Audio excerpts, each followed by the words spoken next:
Boa noite a todos. Convido a todos a fechar os vossos olhos por um instante, a acalmar vossa respiração, para que o vosso organismo desacelere e o seu metabolismo entre em comunhão com a espiritualidade amiga, benfazeja, que desde os primeiros instantes deste dia já preparava o nosso encontro na noite de hoje.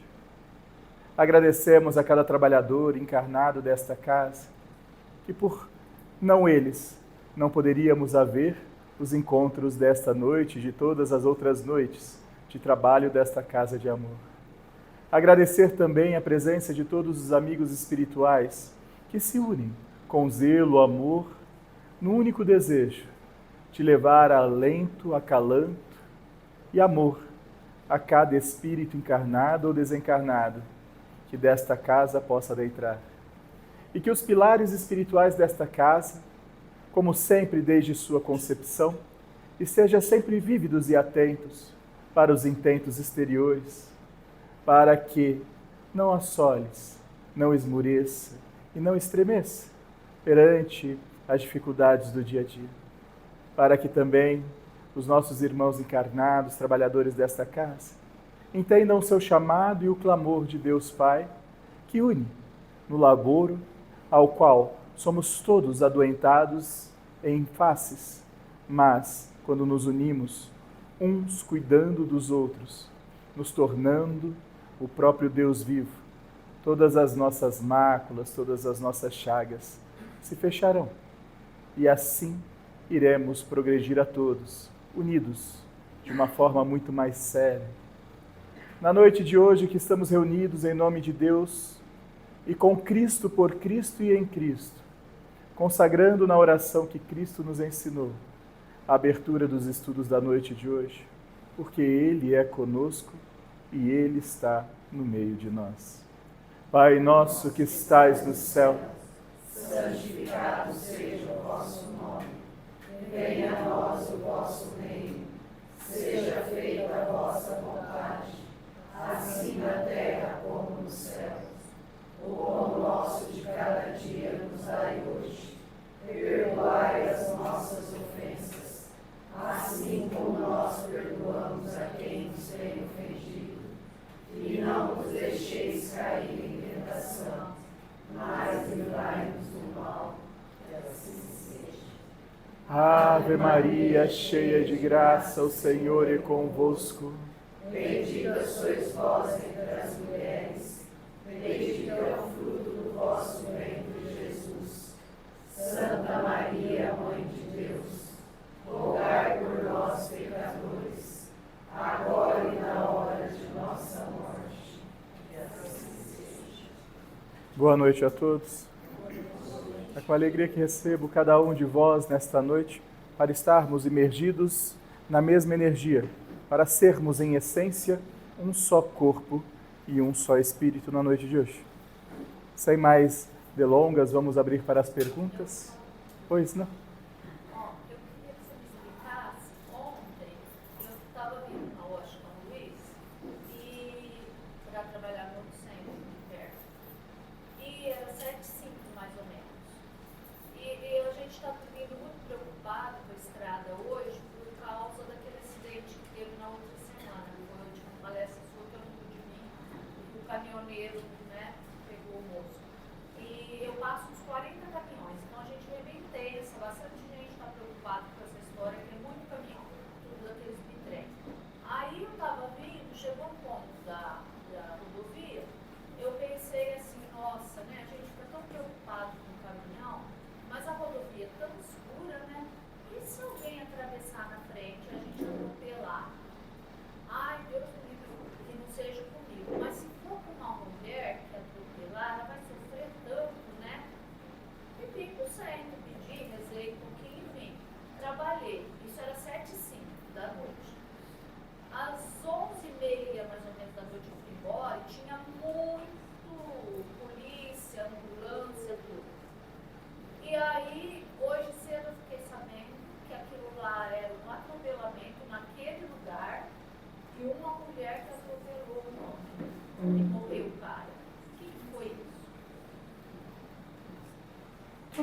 Todos os pré-acontecimentos, precisamos identificar e dar notoriedade ao fato de que não existe acaso. O acaso, se existisse, seria ele um ser inteligente. E energia primeira, inteligência suprema, causa primeira de todas as coisas é Deus. Então, todos os acontecimentos estão sobre uma regra. Está porque tem que estar. As coisas acontecem porque tem que acontecer. E nos acontecimentos existem as probabilidades. E havia de acontecer este acidente. Este homem deveria ter sido atropelado por este espírito. E deveria ser este o momento.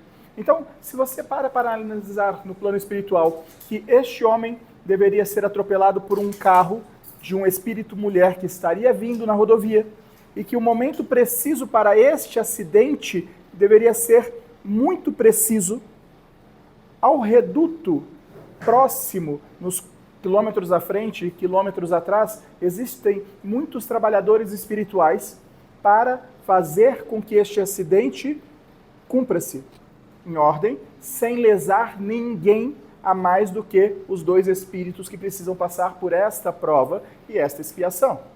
Ao qual qualquer médium que estiver trafegando momentos antes do acidente captará a conversa dos espíritos que já estão preparados para aquele momento do acidente. Então, não é um déjà vu, não é uma visão, não é uma clarevidência, não é um adivinho, é apenas a percepção, através das antenas mediúnicas e da sensibilidade do encarnado, que naquela região já está em preparo. Sim, já estava em preparo. Você simplesmente escutou a conversa dos espíritos. Exato. Você captou as conversas dos espíritos.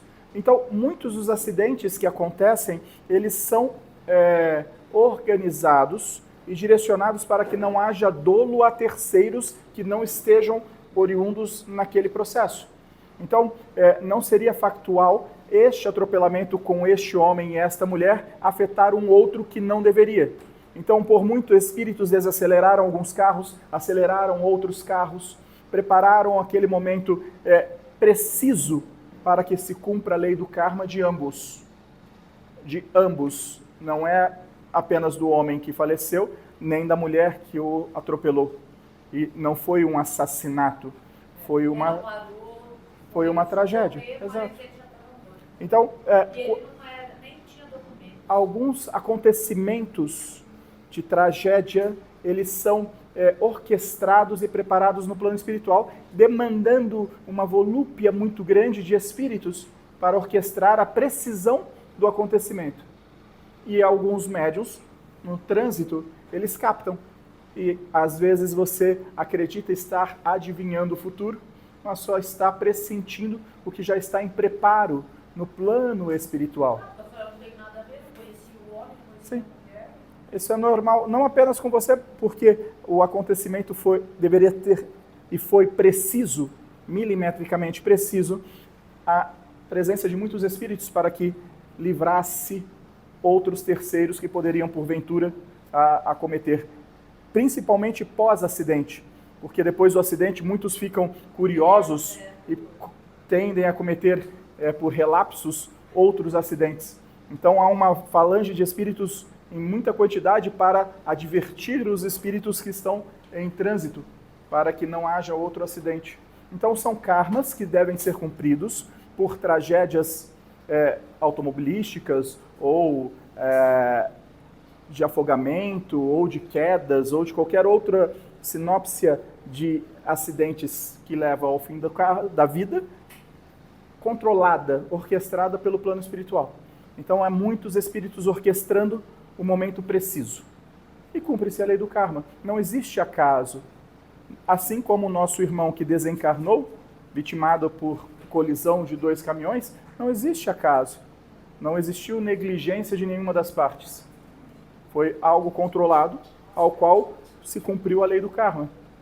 Ele respirou até o momento que precisava respirar. Desencarnou no momento correto para desencarnar e da forma precisa para o melhor aprimoramento do seu espírito que é eterno.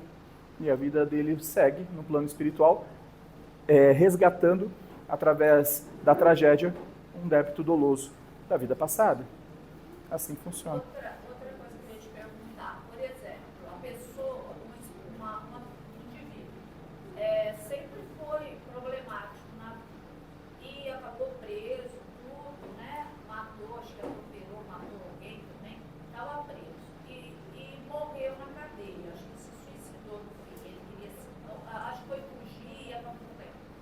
Aí ele foi no umbral, tá no umbral.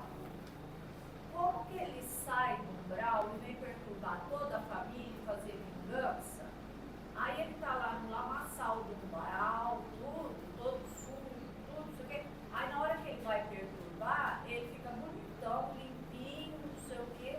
Tem essa capacidade de ficar todo bonito para fazer as artes aqui, depois cai no umbral de novo. Que bagunça é essa? Vai o autor aqui quer? Precisamos entender a questão corpo e mente, sendo o corpo a matéria biológica ou a matéria perispiritual, e a mente uma única centelha. Então, a mente que pulsa na matéria é a mesma que pulsa no plano espiritual. A mente é o elo em comum, o elo comum das duas dimensões. O ser pensante, o espírito.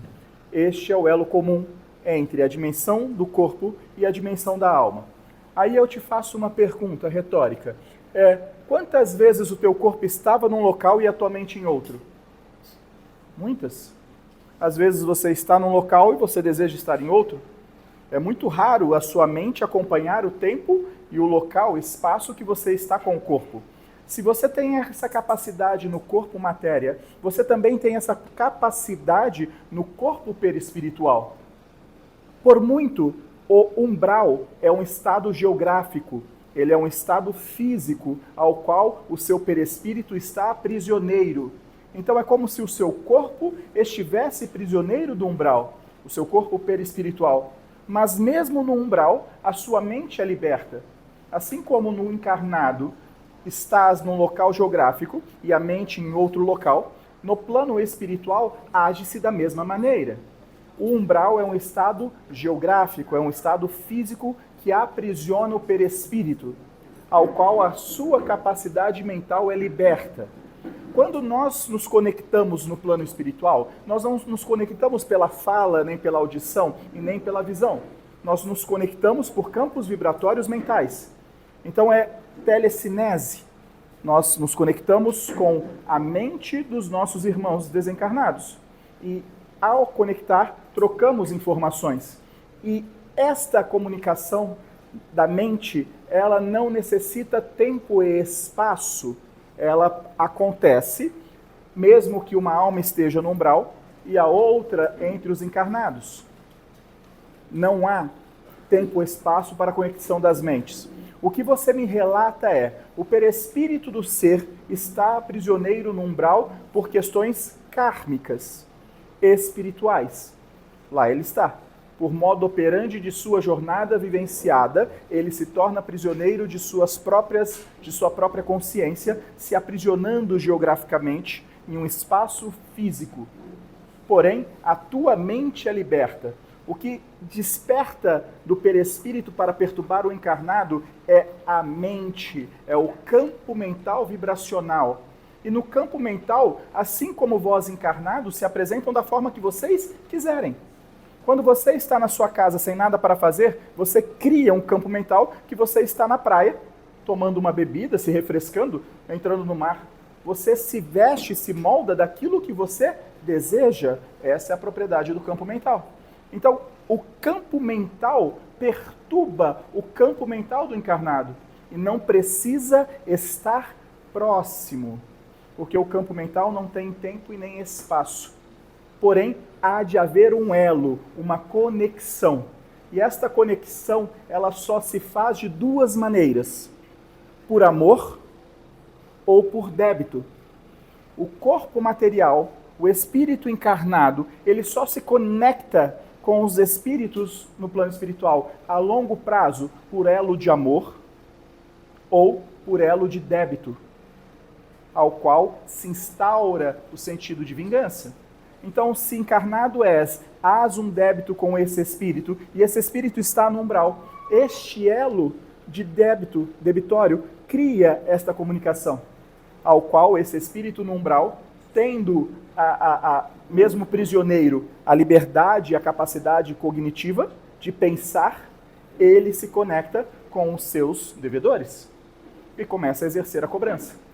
O que cabe de entendimento é: se cobram vós, irmãos encarnados, deveis agradecer a Deus. Pai, se me cobra é porque sou eu devedor, mesmo não sabendo a minha dívida, porque esta possa estar no véu do esquecimento, adormecida no meu pretérito, posso eu então consentir-me deste acharque por momento em agradecimento, porque se tu permites a cobrança, é porque sabe que eu já tenho a capacidade de suportar. Então reverte-se a polaridade, agradecendo a Deus a cobrança. Então é de responsabilidade, suma responsabilidade do irmão encarnado, cortar os vínculos com os espíritos. Um espírito em umbral que desporta, desdobra sua mente para incomodar o encarnado, não incomoda o encarnado ao qual não tem débito. Porque vai cobrar o quê se não tem dívida? Não tem a porta aberta. Mesmo que esse débito não seja de vidas passadas. Pode ser. Seja da vida pregressa dele, que acabou de ter. Sim, né? É um débito. Que nem Ou recente ou longínquo. o cara veio perturbar o namorado da mulher que ele amava. Sim. O namorado perturba, coitado. Sim. Mas ele ama por amor, né? Aquela Tem moça. o elo do amor. Mas aí ele perturba o moço, não perturba a moça. E Para o moço brigar com ela, ficar doido. sim, e isso acontece bater com nela. muita frequência. Não do homem bater na mulher, porque isso não difere do espírito. O homem ou a mulher que agride o outro num relacionamento, alegar que é espiritual, ele está errando duas vezes.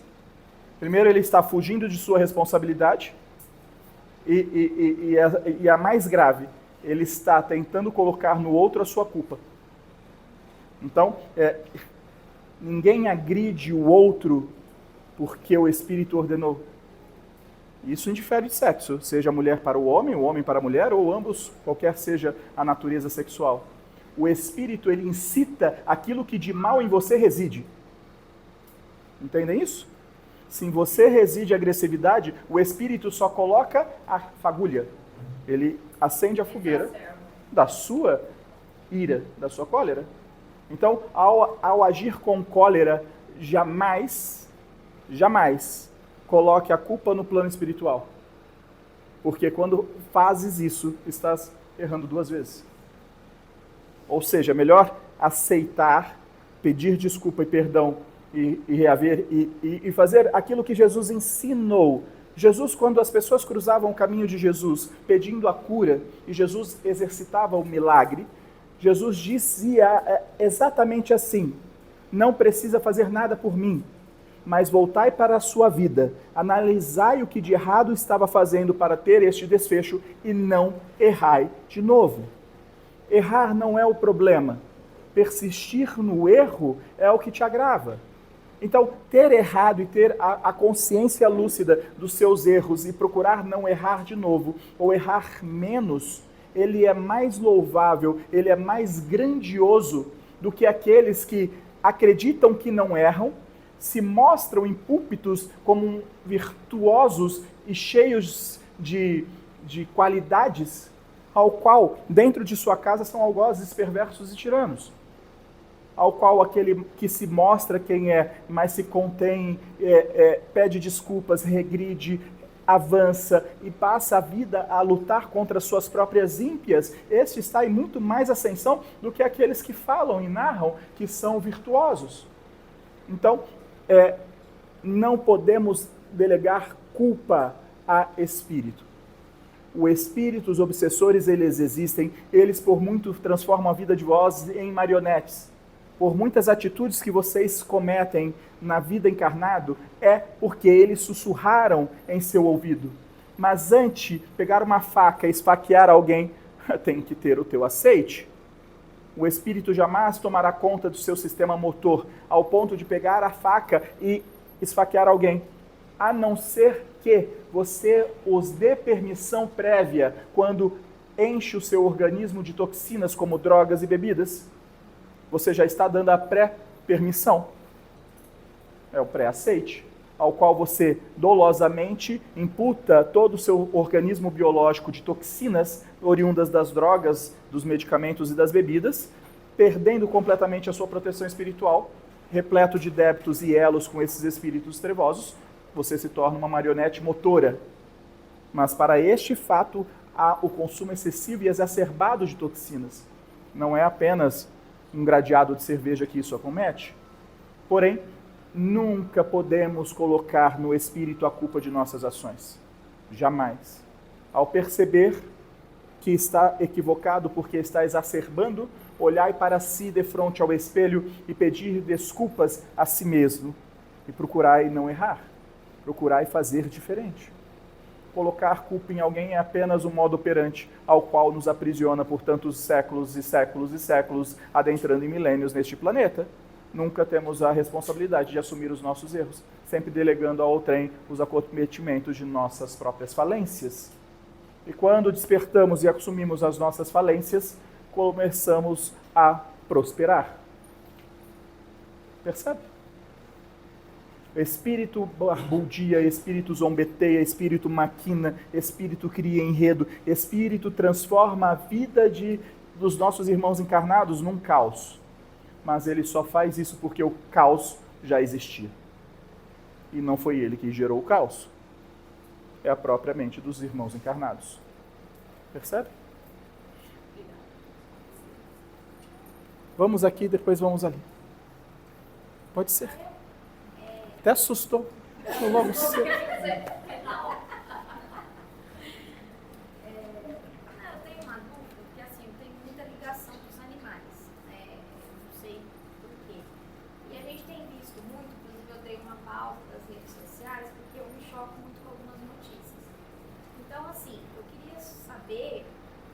Pessoas encarnadas que cometem crimes muito assim absurdos contra animais, né? Como o caso do cavalo, todo mundo viu.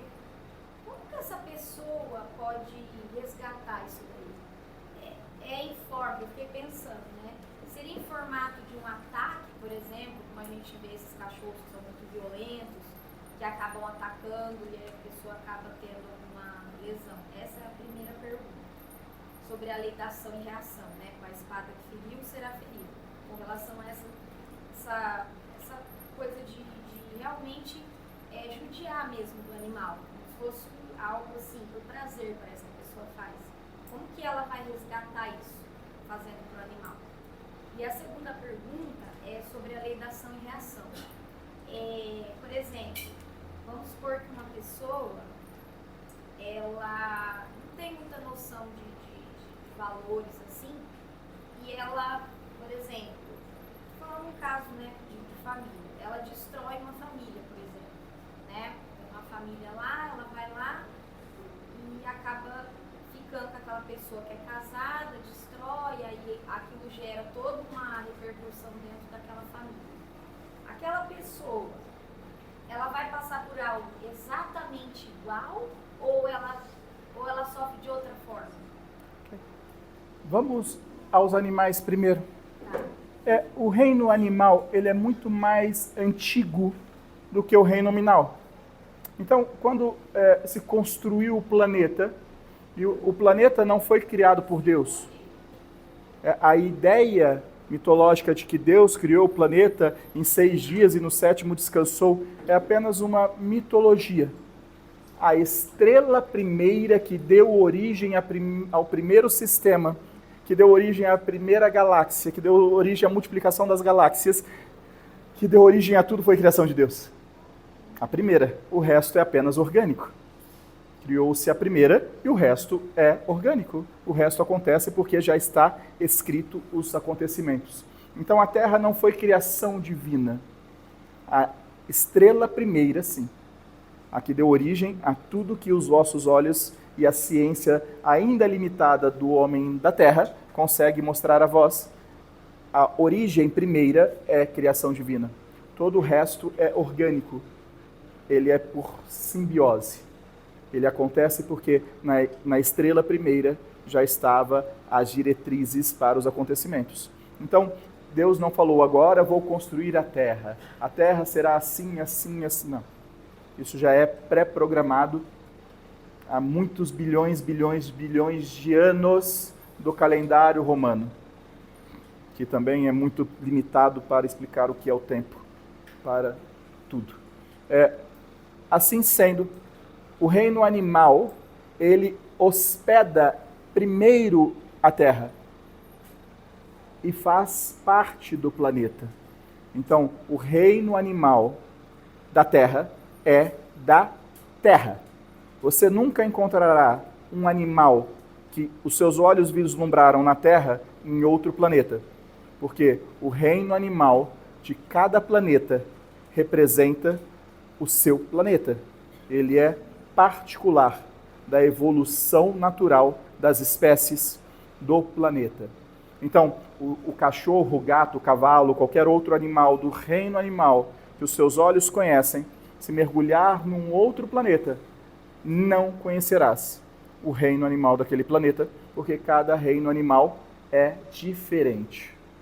O elo que nos une entre os planetas é o Espírito.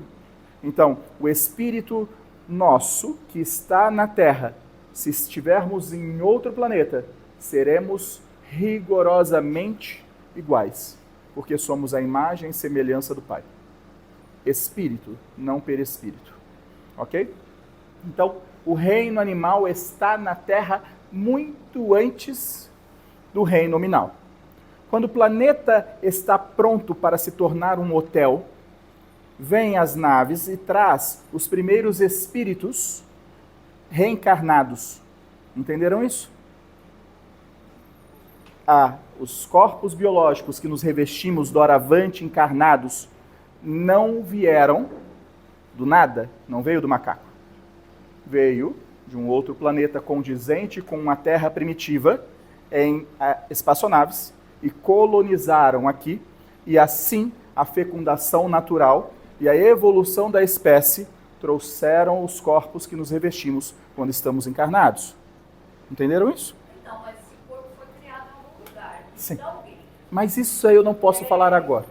Eu tô querendo saber Depois você pergunta. Eu vou responder a pergunta dela primeiro. O reino animal, o reino mineral, ele serve de hospedeiro para o reino nominal. O animal está para o homem para servi-lo, para auxiliar o homem em sua evolução. Esta é a função do reino animal. Qual animal? Todos. Não há distinção. O leão está para ajudar o homem, assim como o macaco está para ajudar o homem, assim como o gato dócil e domesticado, assim como o cachorro dócil e domesticado, está para ajudar o homem na sua evolução. O reino animal é a faculdade, o mimo que Deus oferta para nós espíritos, para transformar a nossa jornada estadista neste planeta, indo em ascensão, para nos auxiliar. Porque quando desistirmos de tudo perante aos olhos do homem, vamos encontrar o amor verdadeiro nos olhos dos animais. Esta é a ideia. Então, o reino animal é para auxiliar, para servir o reino nominal. Quando o reino nominal decide não usar do reino animal para auxiliá-lo, ele pode, é livre-arbítrio. É como se você chegasse num hotel, tivesse um frigobar cheio de chocolate, e você falasse, eu não quero, tira o frigobar do quarto e coloca lá fora. É assim para o reino animal. Então, não é obrigatório o ser humano a conviver com o animal. O animal é um mimo para o ser humano. Também não é valia chegar, ter um frigobar cheio de chocolate e você jogar pela janela, quebrando o frigobar e jogando fora o chocolate. Você vai pagar por aquela conta, terá as consequências. Então, se o reino animal é para ser auxiliar o encarnado, destratá-lo e desfazê-lo, você terá que arcar de alguma forma. Então, entendemos o reino animal e sua importância. Ele serve ao homem. e não o homem serve ao animal. Por que eu tenho que falar isso a vós? Porque há muitos encarnados que por medo de enfrentar a vida com outros seres humanos, acreditam que devam prestar serviço caridoso aos animais. E passam uma vida inteira colecionando animais e se privando de progredir com os seres humanos, acreditando que isso é uma caridade. Isso não é. Ele está pegando o reino animal que estaria para ele, auxiliando no convívio com outros seres humanos, e cerceando o convívio com outros seres humanos para viver restrito com o reino animal, achando que isso é caridade. E a hora que desencarna, vai para um umbral cheio de animalzinho.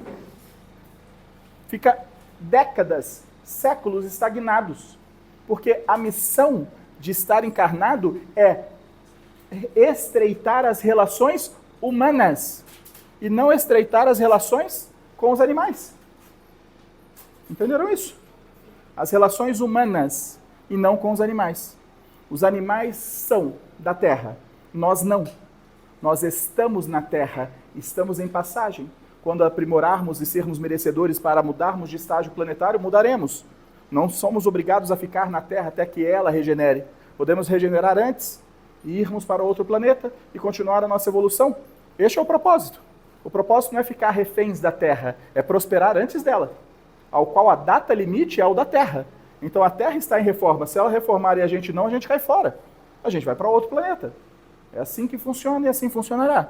Então o reino animal é da Terra. Ele está para servir, para fazer da nossa jornada mais leve. Se nós usarmos os animais para nos auxiliar em nossas dores, em nossos medos, em nossos momentos difíceis, é a função deles. Porém, quando maltratamos, há consequência. Aí vamos cair na consequência. Qual seria a consequência de alguém que maltrata um animal por ira, por raiva, por nervoso? Por sua cólera. Então, eu, em uma atitude colérica, maltratei um animal, seja um cachorro, um cavalo, um gato, dentro da minha cólera, dentro da minha ira. Se eu agredir por ira, eu terei o lei do retorno pela ira. Então, estarei um dia andando, um cachorro me morderá. A ira que eu lancei sobre o reino animal, eu terei a ira de algum outro animal do reino dos animais. Ok?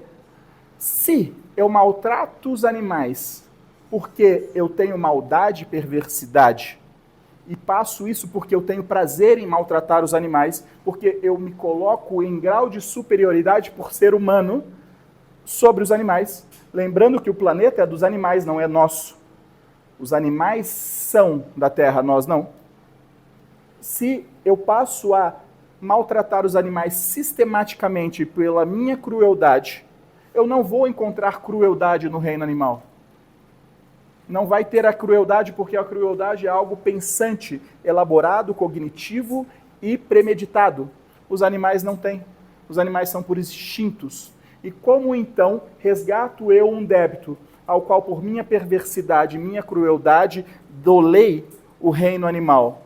Eu nasço com paralisia infantil e passarei uma vida como um animal encarcerado num corpo. Entenderam isso? Assim funciona. Então, o reino animal, ele não premedita, ele age por instintos. Ele é instinto.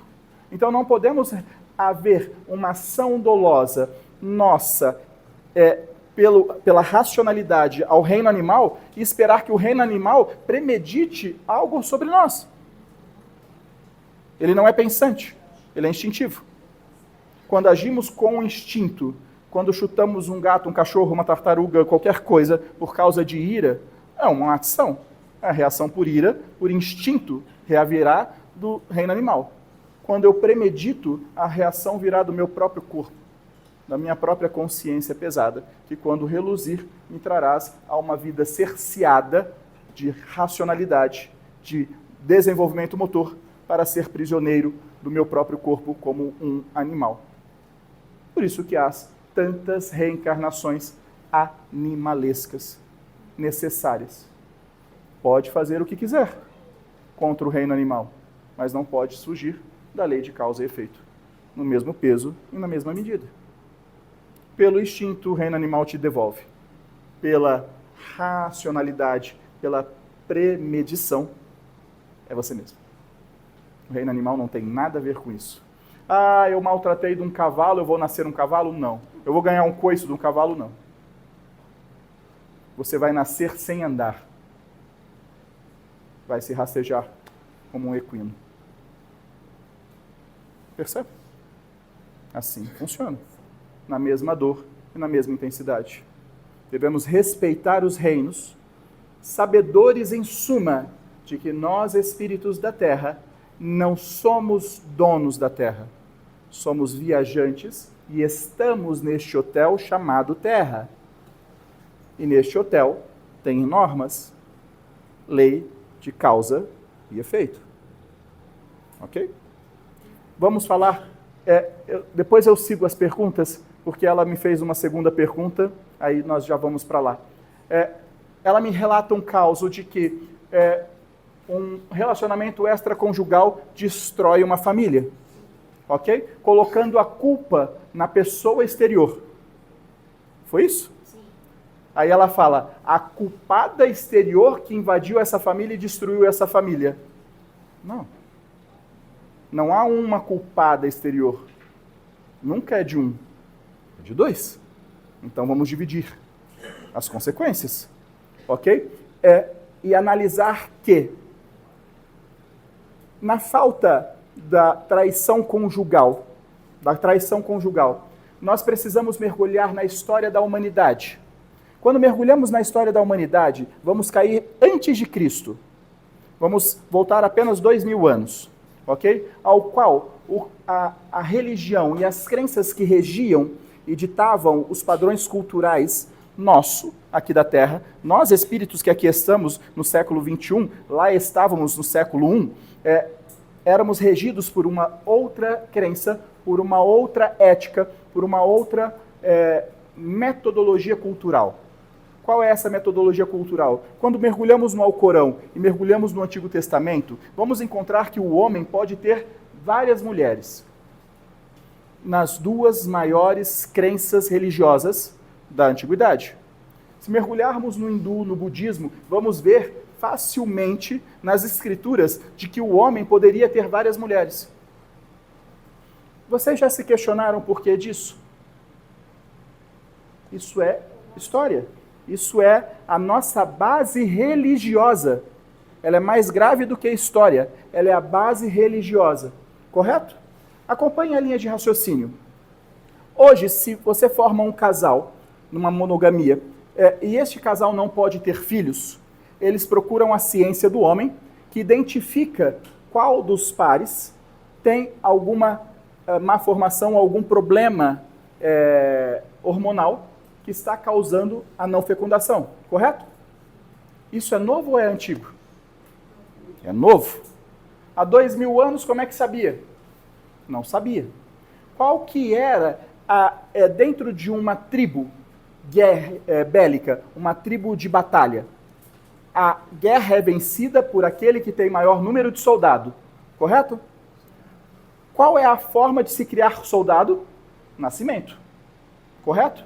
Então, nas tribos mais primitivas, datadas de Davi, datadas de Moisés, datadas da antiguidade, toda narrada no Antigo Testamento, as tribos degladiavam umas com as outras. E a tribo mais forte era aquela que tinha mais exército. Entenderam isso? Então, o povo mais forte era o povo que tinha mais crianças, mais nascimento. Se você não sabia saber qual útero era infértil ou qual homem era infértil, você simplesmente criava uma lei de que a mulher podia dormir com o homem e o homem dormir com várias mulheres, para que houvesse o maior número de nascimento, para aumentar a população da tribo, para que esses nascimentos novos fossem a vitória da tribo no futuro. É uma visão estreita? Mas estamos há 4.000 anos, 5.000 anos, 6.000 anos, 10.000 anos. Correto? É uma visão estreita? Se mergulharmos na África e vamos cair nos nossos irmãos muçulmanos, ainda pregam isso. Hoje. o homem pode ter várias mulheres, para terem vários filhos. Se dos filhos oriundarem novas mulheres, menstruou, já engravida, para aumentar a tribo.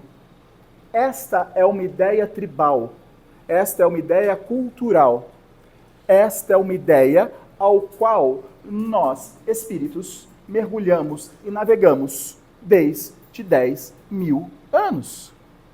Correto? Falávamos ontem em um atendimento sobre as tribos indígenas. A tribo indígena é diferente disso? Vocês já viram um casamento de índios? A mulher dorme na rede de um homem diferente por dia. O índio, na sua tribo, aumenta a sua população para se tornar forte e bélico, engravidando as mulheres. Não tendo como fazer o exame qual homem é fértil e qual mulher é fértil, a mulher indígena, ela dorme em cada dia em uma rede diferente, com o único intuito de engravidar para aumentar a tribo. Entendeu? Hoje, não mais. Porque veio Cristo, e o Cristo mostrou que o pilar da família, ele é aquilo que fortalecerá, contrapondo a ideia do aumento da tribo pelo nascimento. E estamos a 2.000 anos do Cristo, e ainda 30% da população não consegue se libertar destas crenças. Aonde estão essas crenças? Nas próprias reminiscências nossas, de nossas vidas passadas. Então, quando na vida presente acomete-se a traição, mergulhando na ótica dos espíritos envolvidos, vemos espíritos envolvidos no Antigo Testamento. Vemos espíritos envolvidos no Alcorão. Vemos espíritos ao qual a religião cristã ainda não honrou a transformação. Não são pecadores. São espíritos que ainda a ideia do Cristo e a noção da ciência, trazendo hoje, ofertando a oportunidade de todos serem pais, pela adoção, por toda a regra dos encarnados, você pode ser mãe e pai. Ou pai e pai, ou mãe e mãe, não importa. Vocês podem. Tudo está fácil para que vocês se tornem monogâmicos. Mas para se tornarem monogâmicos, ao qual eu narro a vocês que aos 10.000 anos, todos vós estavam em poligamia, e isso era protegido e defendido pela cultura e pela lei do homem, assim como é hoje em muitas nações, pela religião, pela lei do homem e pela cultura. E aqui no Brasil também. As tribos indígenas não mudaram. O que narro a voz das tribos indígenas ainda acontecem até hoje. Como tocar com o cristianismo as tribos indígenas? Os jesuítas. Assim veio trazer o Cristo para as tribos indígenas, trazendo a elas uma mudança de sua cultura. Já passam-se de 500 anos e eles ainda não despertaram por todo. Então, quando olharmos casos como traição, como o que relatas, uma destruição familiar oriunda da traição, não podemos olhar pela ótica do encarnado, precisamos olhar pela ótica do espírito. Porque por muito uma família destruída hoje foi o pivô de uma família destruída no passado, apenas vivendo do outro lado da moeda. Então olhar pelo círculo estreito do encarnado é muito estreito, ao qual devemos olhar e fazer o que Jesus falou e ensinou: não julgais, porque com o olhar do julgamento nós seremos julgados. Colocai os acontecimentos naquilo que é providência. E acabou. Porque se acreditarmos que determinada pessoa foi o pivô de destruir um lar, quem está errado é quem julga.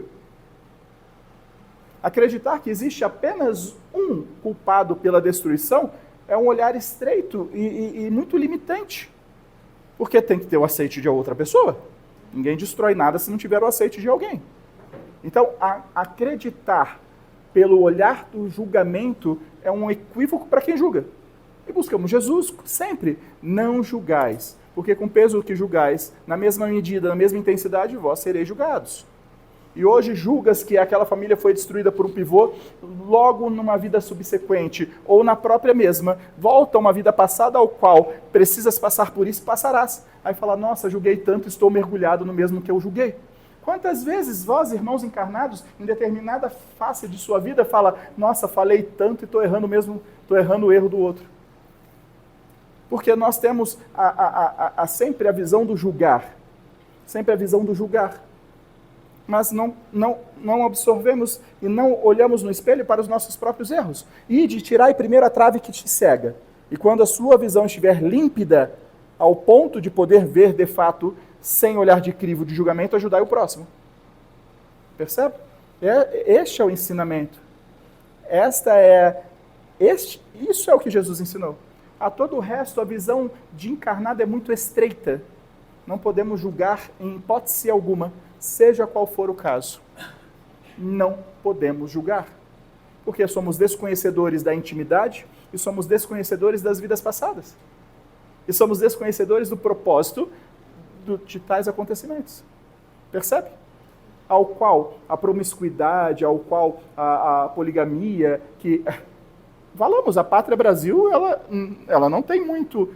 Ela é cristã, mas no sentido cristão das conexões carnais, ela não é muito, não. É só chegar o carnaval que destrói tudo. Chegou o carnaval, todo o conhecimento cristão começa a ir por água abaixo. Então,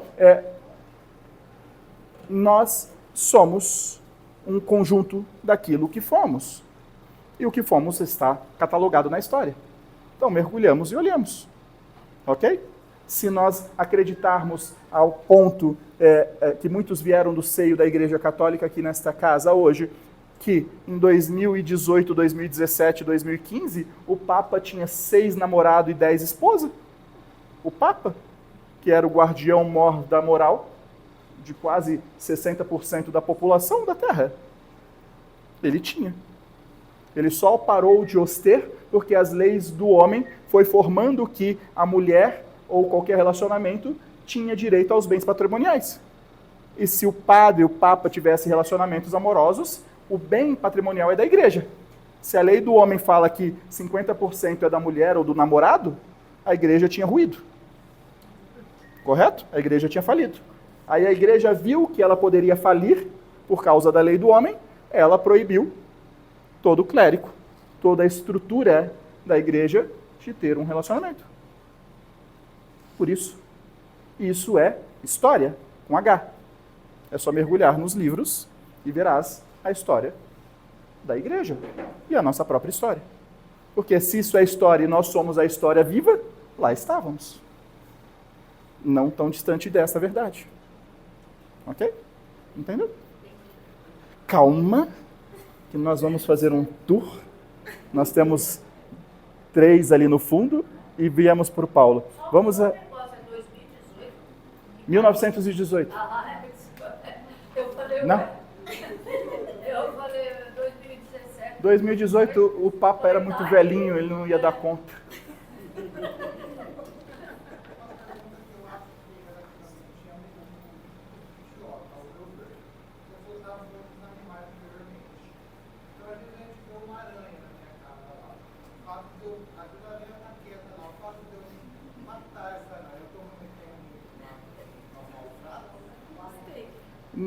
Não de fato. A questão da causa e efeito, ela está ligada mais ao nosso íntimo. Então, se você está na sua casa e vê uma aranha, e você remonta que, nas vezes do passado ao qual você foi preso e ficou numa masmorra, as aranhas te consumiram e as aranhas fizeram morada em você, e quando você morreu, as aranhas fizeram um ninho dentro de você. Toda esta percepção dessa história vem à tona. Ou você sai correndo, por medo, ou você mata. Então, não tem como mensurar uma causa e efeito, porque há história relacionada com as aranhas. Porque as aranhas estão aqui antes de nós. Então, nós temos várias histórias. Agora, se nós chegamos e vemos uma aranha e vamos lá por maldade, vou matar ela, mas eu quero achar a ovinha dela. Aí você sai procurando a ovinha. Então aí você está tendo um requinte de perseguição, um requinte de crueldade. Se você olha e aquilo te remete a alguns sinais que você se livra dela, está tudo certo. Está mais correlacionado ao teu intuito, ao teu desejo mais íntimo, do que qualquer outra coisa. porque senão estaríamos lesando os pernilongos, estaríamos lesando vários outros que faz parte deste ecossistema que é perfeito em equilíbrio. Agora, quando você tem uma propriedade e você não gosta de girino no seu lago e pega todos os girinos e mata, porque simplesmente você não gosta, porque ele vira um sapo, daqui 2, 3 anos sua casa vai estar cheia de mosquitos. Esse mosquito terás uma doença e te picarás. Aí a consequência dessa doença que o mosquito te levou foi que, em determinado momento, por seu agrado, por não gostar do aspecto do sapo, você acabou com as larvas, você acabou com os girinos, acabou com os sapos que comiam os excessos de moscas que traziam o equilíbrio do seu ecossistema. Então depois não reclama que pegou uma dengue ou qualquer outra doença de qualquer outro mosquito. Então está ligado a esta intensidade. No dia a dia, no casual, não enterrai a aranha que matou. Ah, pai, me perdoa pela aranha. Não se trata disso, porque senão se torna uma prisão. Aí você se torna vulnerável. Acreditar que todo o reino está conectado e que cada ato seu estará ligado a uma consequência pesada, não viverás. Viva a vida. Se você precisar detetizar a sua casa pelas aranhas, porque se você deixar também criar aranhas, sua casa será inóspita e uma aranha pode te matar. Então você tem que ter a sua higiene, você tem que ter as suas, a sua limpeza, a sua casa é seu lar. Isso vale para os escorpiões. O escorpião tem o mesmo peso da aranha. Você vai deixar o escorpião porque acredita que vai fazer um dolo matá-lo? Não, não é essa relação. Mas, se você acha um escorpião e persegue e limpa para cuidar dos seus, você está sendo protetor dos seus, em atos contra o reino animal. Porque o reino animal ele não pensa, ele não premedita, ele age por instinto. E o instinto do reino animal é agressivo. Então, nós temos que nos defender para que não sejamos o açoite da agressividade do reino animal. Porque se morrermos por um animal, não adianta ir lá, você me matou. Ele é só um animal. Não tem esse questionamento. Ok? Vamos ali, depois vamos retornando. Sim. Sim.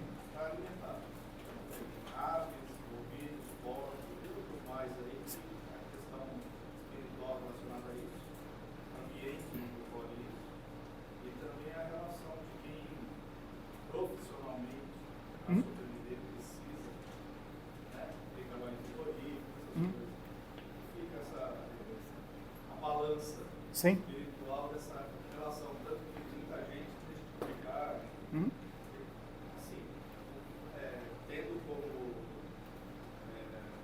causa a questão espiritual. Sim. Tentar dar uma explanação. Sim. Vamos lá.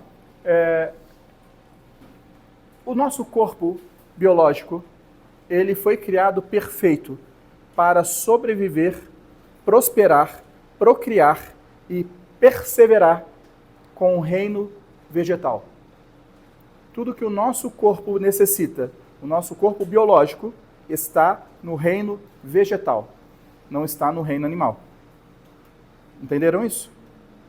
Ao ser criado o corpo humano para hospedar o espírito que nele reside, ele tem as propriedades para perseverar, procriar, prosperar e se tornar eterno nas reencarnações com o reino vegetal.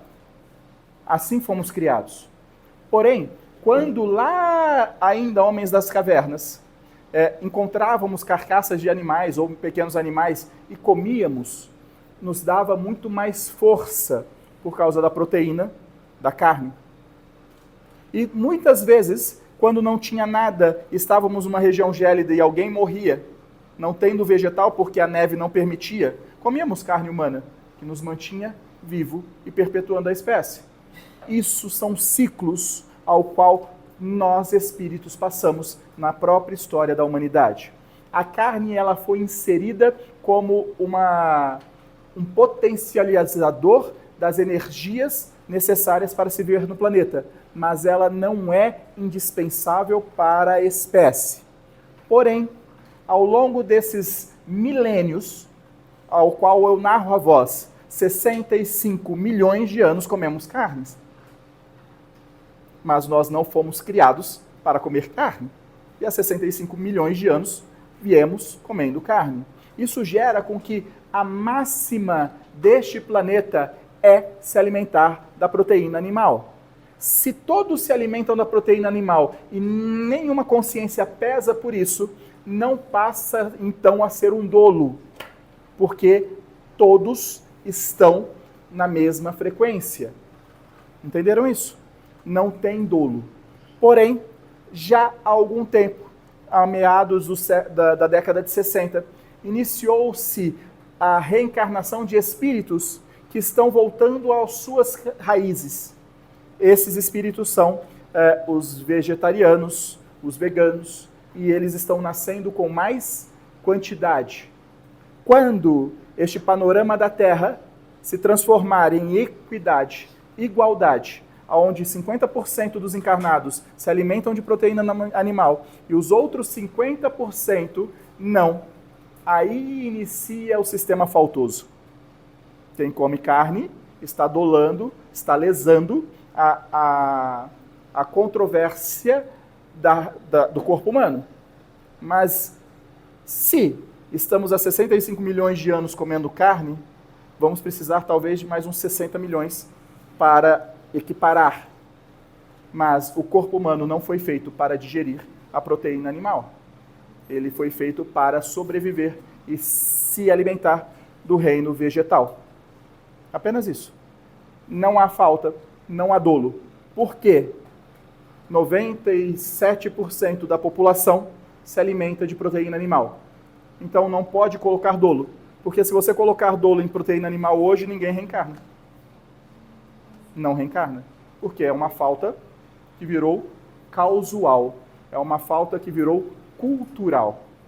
Ao qual o espírito despertando, ele vai voltando à sua essência. E a essência da raça humana deste planeta é o reino vegetal.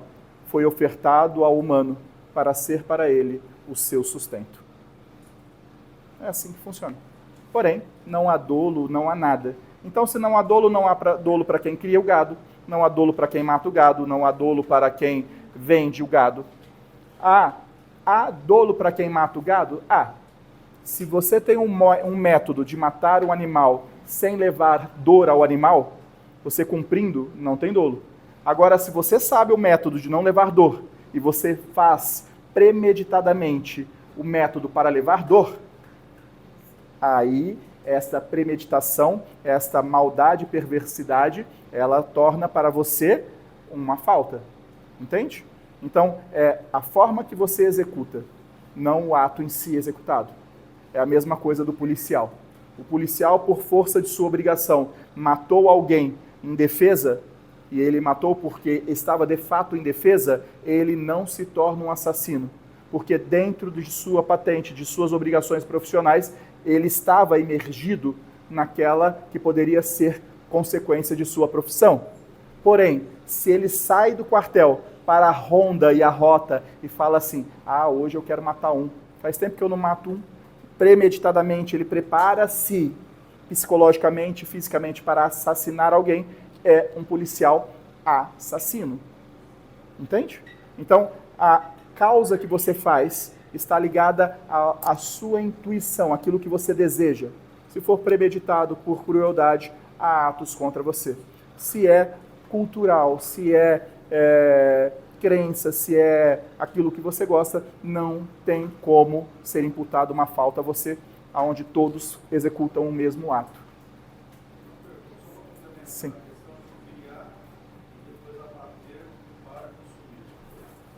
Sim. Sim. Sim. Não há dolo, porque há o consumo da massa. Quando você não tem o consumo da massa e você tenta criar enfiando goela abaixo quem não quer comer, aí tem o dolo. É a máxima, é a quantidade. A grande 97% dos nossos irmãos encarnados ingerem algum tipo de proteína animal. seja aviária, seja bovina, seja suína, 97. Então, como pode haver dolo se isso é a cultura, se isso é a crença de uma máxima? Então, Deus sabe desta máxima. Deus nos permite escolhermos os caminhos, mas o dolo haverá quando a máxima não for os 97, for 60% vegetariano, vegano. Aí esses 40%, ao criarem, matarem, venderem, terão início ao dolo. Mas hoje não. É como se você quisesse colocar dolo em quem prospera-se pela criação e não a quem consome. Porque se você cria, é porque alguém está comprando. Há consumo. Então você não pode gerar o dolo apenas para quem procria. O dolo maior seria ser aquele de quem come. E se você colocar dolo em quem come carne bovina, o Douglas estava no inferno há uns 300 mil anos. Então, não há como colocar dolo neste quesito. Mas, repito, como expliquei no início, o corpo humano, biológico, ele foi feito, pensado e programado por Deus para existir e persistir, prosperar e ser eterno dentre a raça humana pelo reino vegetal.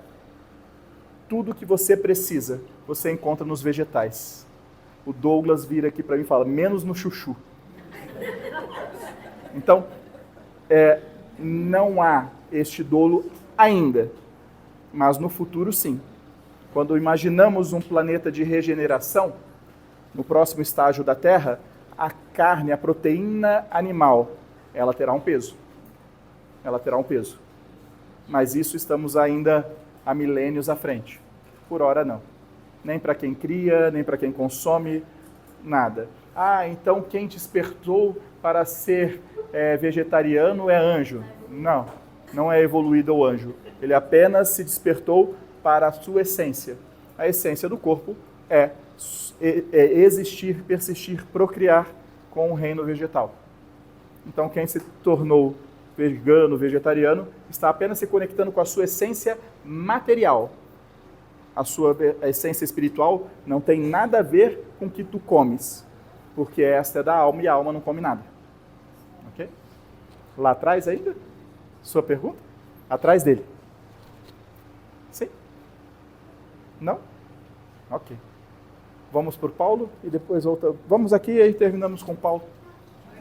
Tem mais aqui também. Sim. Pela palavra do irmão, então, algumas ações atípicas que a gente vê na internet, onde animaizinhos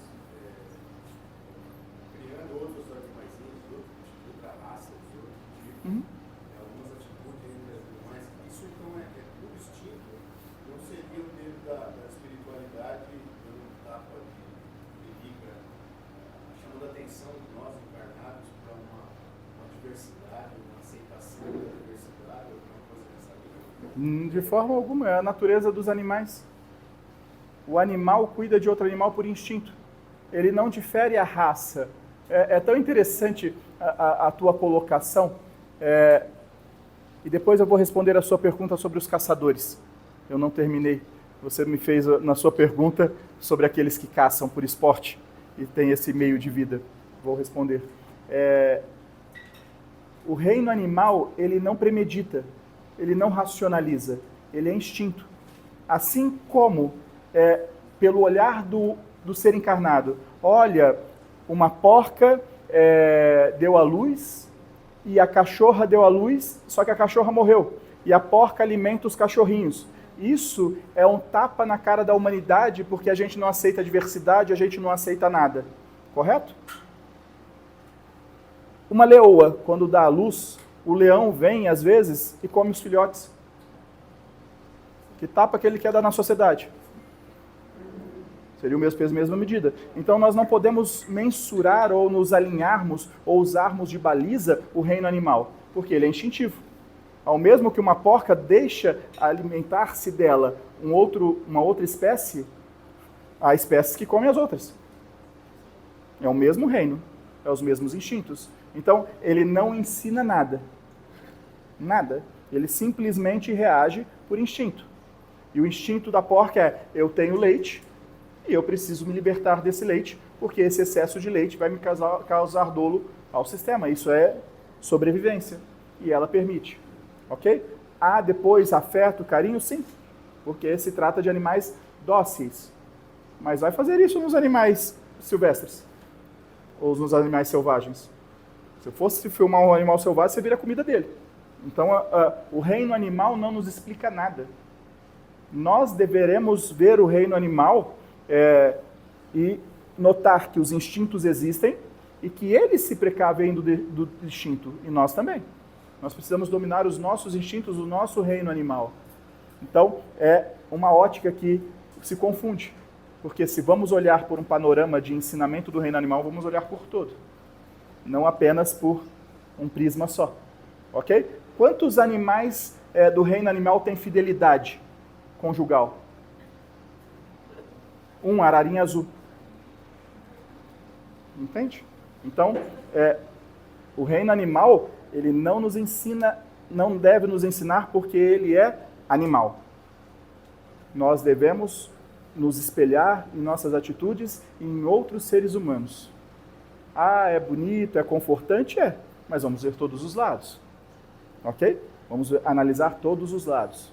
O reino animal, ele nos facilita muito a nossa jornada. Ele nos afaga, ele nos agraceja, mas ele nos morde também. Ninguém vai para uma floresta onde tem onça, à noite para meditar. Você não vai fazer isso. Então, o que te faz não sair da tua casa e entrar no meio da mata que tem animais selvagens? O instinto. Qual é o instinto? De sobrevivência. Eu não vou entrar lá não, eu vou morrer. É o mesmo instinto do animal. Estou aqui, se entrar eu mordo. Eu como, porque eu estou no meu habitat. Outro entra, eu vou devorar. Então este é o instinto animal. E nós temos. Uma vez imergidos no corpo, o nosso corpo biológico tem o cérebro reptiliano que está ligado aos instintos animais. Nós somos uma porcentagem animal. Por isso que estamos na Terra. Essa porcentagem animal é o cérebro reptiliano que está dentro da sua caixa coronária, do seu crânio, e lá ele persiste. Ante o córtex frontal, que é o cérebro mais jovem, capaz de racionalizar e dar ênfase lúdica e lógica para as coisas. Ok? Agora... Por que o leão come o filhinho dele? Ele tem tanta coisa para comer, tanto bicho... Não digo só do leão, existem muitos animais do reino animal que comem a sua espécie. Eu não sei dizer para você o que eles pensam, porque eles não pensam muito. Eles olham, veem um frango assado, talvez, e comem. Alguma coisa assim. Mas não há uma racionalidade. É instintivo. Existem muitos animais, correto? Agora, é interessante a tua pergunta, porque eu vou trazer uma reflexão. Porque você me relata no teor de comoção a pergunta. Correto? A comoção me chamou a atenção. Exato. A sua comoção no questionamento me chamou a atenção. E eu quero, assim como eu trouxe a ele um outro prisma para analisar sobre o reino animal, você me falou assim, me perguntou, por que o leão come o seu filhote? Eu digo a você, por que dentro de uma tribo indígena, no dia de hoje, que não tem ultrassom, nasce uma criança com alguma má formação, ela deixa na floresta para os animais comer? Por que a mãe e o pai faz isso?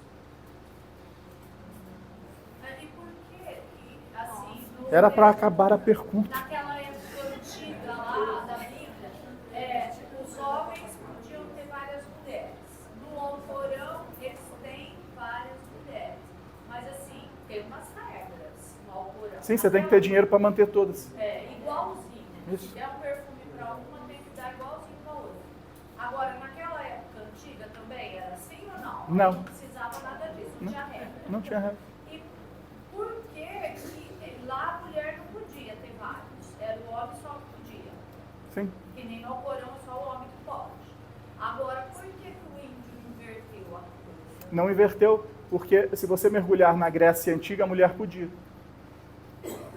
Então é cultura. É cultura. Se você pegar as escrituras da Grécia Antiga e os pensadores da Grécia Antiga, 300, 400, 500, 600 anos antes de Cristo, o deus Baco era grego. E ela podia. Exato. Então é cultura. Então vai de crença. ao qual, quanto mais religioso é, mais machista é. Isso mostra que a religião é machista? Alguém acredita que a religião é machista? Aqui fala um espírito de uma mulher. Quero que vocês respondam. Acreditam? Por quê? Porque o homem está por trás. Já viu o Papa mulher? Então, Pronto. quem manda é o Encerramos o assunto? Teve uma babisa, né? Mas ela tinha que se vestir de homem, né? Sim. Pra Encerra. virar A religião, ela é machista, desde sempre. Então, quando você pega a cultura por lastros religiosos, você vai encontrar o machismo. Quando você pega uma cultura que é a cultura grega, que não é lastro religioso, ela é libertina. Qual é a mais correta? Nenhuma, é o cristianismo. Mas você pensa também que a mulher tem um número X de óvulos e o homem continua a produzir espermatozoide, mesmo depois que a mulher não ovula mais, dá para entender que a natureza também conspira, né? Tem que produzir a Conspira. Não é? A natureza conspira em favor da mulher. Porque, preste atenção, olha essa matemática para colocar uma ênfase na sua pergunta. Olha essa matemática. Temos crianças, temos. Deixa eu procurar outra palavra. Um homem produz diariamente 2 bilhões de espermatozoides. E quase todos são ineficazes. Um óvulo da mulher é fértil. O problema é o homem. Então ele precisa de muito mais porque ele não tem a perfeição do corpo feminino. derrubou. Acabou?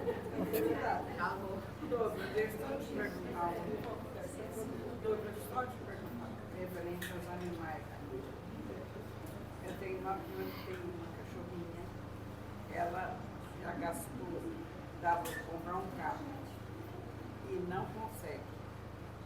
Ela querendo mandar sacrificar, porque é demais o sofrimento da cachorrinha dela também. E isso é. Não, não é errado. Não, de forma alguma. O sacrifício do animal em sofrimento é devolver ele ao cosmos, devolver ele à energia vital. Em sofrimento. Sim, porque ela está sofrendo. Faz demais. parte. O animal, que nem o cavalo, quando ele machuca a pata e não vai Exato. ter jeito, você tem que matar ele, senão ele vai ficar eternamente Exato. Em sofrimento. sem sofrimento. Não só o cavalo, a vaca, qualquer outro animal mais de grande Para ela porte. dar remédio, ela fica boa 3, O sacrifício animal em sofrimento é com responsabilidade. É lógico que você não vai abandonar. Exato. Mas tem os hospitais, a própria prefeitura se incumbe. Então, hoje temos toda uma estrutura. Quando falamos do reino animal, e interromper o sofrimento de um reino animal, ele é energia cósmica devolvendo para energia cósmica. Encerrar o sofrimento de um outro espírito não é energia cósmica, é energia consciencial, porque naquele corpo há um espírito e ele pode não te perdoar. Então, aí sim pode ter um dolo. Agora, com o reino animal não há o espírito pensante. Você devolve ele para o cosmos, devolve ele para o magnetismo da Terra. Porque ela já é velhinha, já está cega, Sim. sabe? E um sofrimento que ela está. E você sabe que o animal perdura mais do que ele tem energia, porque o encarnado o mantém vivo. Por que o animal perdura mais do que a energia vital dele? Porque o encarnado, o ser humano, tem muito mais energia do que o animal. O ser humano fica, não morre não, só um pouquinho, e fica alimentando. Só que é uma energia difusa, que não é energia do reino animal. Então ele vai perdendo a visão, ele vai perdendo o paladar, ele vai perdendo o olfato, ele vai perdendo a essência do reino animal, porque a energia que o mantém vivo é a energia do homem. Então, não condiz a energia, mantém-lhe vivo, mas não mantém-lhe com as características do reino animal. E ele vai perdendo as características do reino animal até dar o último suspiro. Por amor excessivo ou por amor, você mantém um animal dócil vivo. E quando você consegue racionalmente libertar, às vezes não precisa nem do sacrifício. O próprio animal se esvai. Assim funciona. Porque a essência que o mantém vivo é a sua. Só respondendo sobre os caçadores. Quem caça, premedita. Esse final de semana eu vou caçar. Então eu estou premeditando. Eu estou premeditando. E quanto mais é o fruto da minha caça, mais dolo eu estou causando. Então eu vou armazenando. Se eu estou caçando para alimentar, tudo certo. É igual pescar. Você vai pescar. Pesca para comer, ok. Se você pesca para podridão, para jogar fora, é dolo também. Com você pescar, alimentar ou alimentar os seus, ou doar para alimentar, está tudo certo. Pescar para putrificar é dolo. Então, está mais ligado à consequência. O caçador que caça por hobby, por esporte, é preciso olhar a idade da humanidade. A caça esportiva, ela existe há séculos, há milênios. E a caça por alimentar-se também. Então, é muito normal o desejo, principalmente no homem, mas também no sexo feminino, de querer caçar o reino animal para alimentar-se. Agora, a caça por esporte, para ter a cabeça, para ter o pelo, para expor os espólios da caça, isso não é um ato benéfico. O que acontece nas vidas futuras? Você vem como um animal. Passa com uma limitação muito ríspida motora, ao qual você vai se assemelhar com os animais que você caçava. Aí você passa na mão de encarnados que te tratarão como animais. Olharão tua má formação, te chamando de animal, de vários estigmas, apenas para que você sinta na pele aquilo que você fez por premeditação. A crueldade, a premeditação é o inimigo nosso, como seres humanos. Quando preparamos uma caça, quando preparamos algo que não terás valia alguma, a não ser para o nosso próprio ego, para o nosso próprio desejo, não terás retorno alimentar, ou para nós ou para qualquer outro, isso é um dolo. Isso serve também para a pesca. Quem pesca muito e não distribui, não alimenta bocas e deixa para a podridão, também é o mesmo dolo. Ok? É dolo. Premeditou para o uso do ego, para o uso do floreio de si mesmo, é dolo. Não tem como fugir. Você pega e caça, tudo bem. Aí usa carne, come. Na Europa acontece muito isso nos países mais É cultura. né? Só que depois eles expõem na casa e enfeitam a casa com a carinha do bichão. Isso, essa energia da carinha tem problema ou não? Não, se você comeu a carne, não. Só não pode desperdiçar o bicho. Exato. Pode ser até um leão, tem que comer ou dar para os bichos de casa comer, né? Pode. Pergunta? O Paulo. Vamos aqui. E vamos lá, temos 15 minutos. O Paulo vai ser o encerramento. Voltando lá no início sobre a tragédia, se um jovem famoso, importante, quando ele está no auge da carreira dele, ele desencarna, é para mostrar alguma coisa para a humanidade, que causa uma comoção, ou é só para ele mesmo? A sua pergunta é interessante. Vocês escutaram aí no fundo? Ela disse assim: aquele jovem que se torna notório por ser um artista, um musicista, um artista ou qualquer outro, um ator, um comediante, ele se torna notório muito cedo. E aí ele desencarna jovem. Então, quando olhamos isso, vamos encontrar, principalmente entre os musicistas, muitos que desencarnam antes dos 27 anos. Aí a pergunta dela: o desencarne dessas pessoas notórias, artistas, ele quer deixar legado para nós que ficamos encarnados? Com a comoção, nossa, morreu? O que você acha? Não, quero saber, ou é só ele mesmo Sim. que planejou essa reencarnação dele e desencarnar no auge. Quando uma pessoa notória desencarna com 27 anos, você se comove por 12 meses. No 13º mês, você nem lembra que ela existiu. Quando a música dela sair da parada de sucesso, você nem sabe que ela existiu. Passa 3, 4 anos, você só vai lembrar se tocar a música. Então, o desencarne das pessoas notórias não nos causa comoção alongada, nos causa comoção de impacto. Cada desencarne é a missão cumprida do espírito viajante.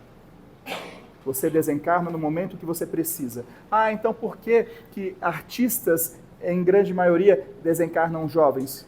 Porque se passar daquela idade, vão errar de novo. Você olha para a vida passada, foi musicista, errou. Fala, você tem o dom da música, a humanidade não pode ficar sem sua voz e sua arte. Mas se você ficar muito tempo, você vai se perder. Então toma essa vida de 20 anos, 27 anos. E quando você olha a idade de 27 anos, perceba no tempo contemporâneo do último século, quantos artistas da música desencarnaram com 27 anos. Por quê? Atingiram a maturidade para iniciar a sua jornada com muito dinheiro. Se continuar a jornada com muito dinheiro, eles vão errar de novo. Então vem para cá. Vem para cá. E aí nasce de novo, cria-se de novo. E aí esse ciclo vai até que chega um Roberto Carlos que dura 100 anos. Porque tem a maturidade espiritual para durar 100 anos sem agravar-se. Entende? Assim funciona. Entenderam? Exato. São muitos. Só para complementar, vamos falar do desencarne e dor, no caso aí foi um musicista, mas um grande percentual são tragédias que ocorrem, não é doença. Sim. É um rompimento, aquela coisa que sempre assim, Ou drogas. ou caiu de avião, ou bateu o carro, morre 3, 4.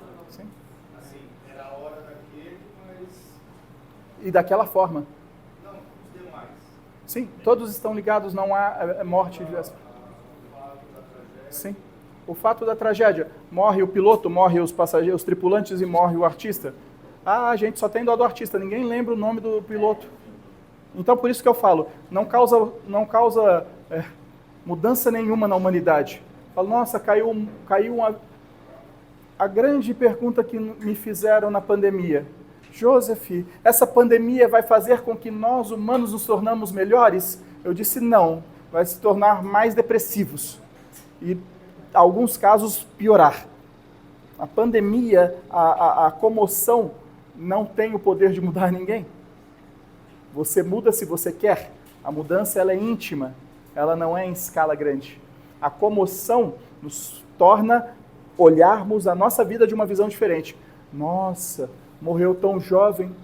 Talvez eu possa mudar alguns hábitos que eu estou cometendo para não morrer, para alongar a minha jornada. Então, a morte notória tem o poder de fazer com que olhemos para dentro de nós e mudamos alguns hábitos, se assim for o nosso desejo.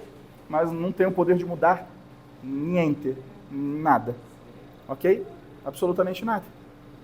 Então, a comoção não muda nada. Agora, os jovens artistas que morrem tragicamente, morrem porque estão cumprindo a lei do karma. Morrem da forma que tem que ser. Ok?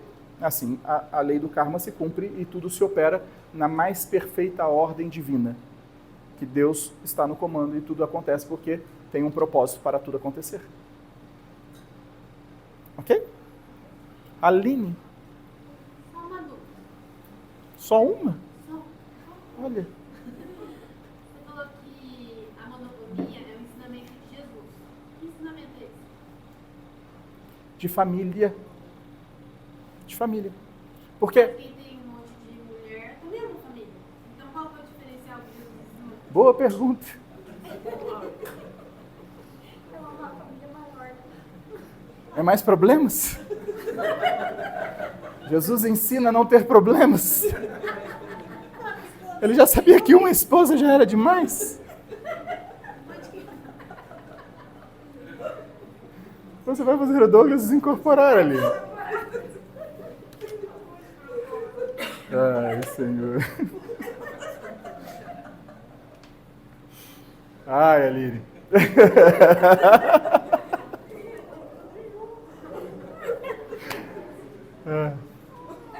Espera aí agora. Ai, meu Deus do céu. Olha, são poucas pessoas que fazem eu desincorporar. A Miriam tem o dom.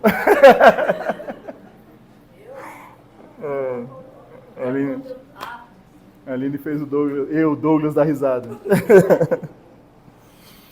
Vamos lá, vamos ver se eu conecto o Josué aqui para te responder essa pergunta.